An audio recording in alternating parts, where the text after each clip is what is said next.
This woman hadn't eaten for 80 days. Hunger had completely driven her insane. When she saw her baby boy, Mike, crawling toward her, a terrifying thought crossed her mind. She grabbed Mike and threw him into the fire. She was ready to roast him alive just to survive. But then, a heavy storm broke out. Thunder roared, snapping her back to reality. She realized she had just thrown her son into the flames. Screaming, she ran out of the house in panic. Luckily, the rain put out the fire. Mike survived. 8 years later, Mike had grown up. He carried the weapon his mother left behind, and he lived like a wild dog, fighting for survival every single day. One day, he wandered into a village. The land had been in drought for years. Crops failed, and most villagers starved to death. Inside one house, a family of 3 was sharing their last sweet potato. Then, a shadow rushed in. Minutes later, blood seeped from under the door. Mike walked out, holding his axe, chewing human flesh. The next day, the villagers discovered the scene. Rumors spread that a man-eating monster was in the village, but by then, Mike was long gone. The next day, he reached another village. While hunting for his next prey, he stumbled upon a boy named William who had fainted. Thinking the boy was dead, Mike leaned in to eat him, but William's friend David kicked Mike away just in time. The group quickly recognized him as the cannibal monster people had been talking about. David lured him away with a rice ball, but Mike kept following them from a distance. On their way home, they ran into the landlord's son. He shouted that the land belonged to his family, and that slaves like David weren't allowed to cross. The bullies started throwing rocks at David and his friends. As slaves, they didn't dare fight back.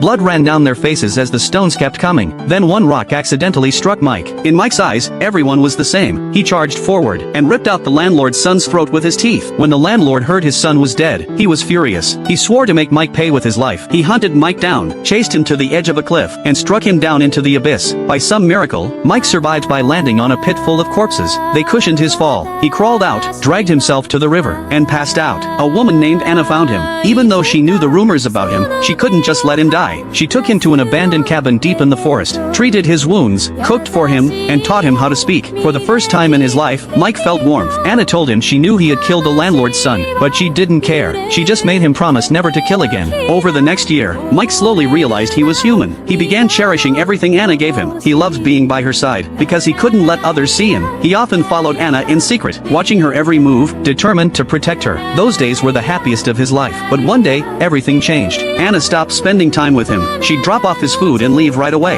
Having tasted companionship, Mike couldn't stand the loneliness anymore. He often climbed to the treetops, waiting for her to come. One day, he finally saw her. He followed her quietly. That's when he discovered Anna was secretly in love with David, the slave. Because of their status difference, the two could only meet in secret. Anna was tired of hiding. She planned to run away with David. Mike was furious. He believed David had stolen his happiness. He grabbed the axe he hadn't touched in a year, and swung it at David. Anna threw herself in front of David. She screamed at Mike, calling him worse than a dog, and told him to get out of her life. If you were Mike, would those words shatter you all over again?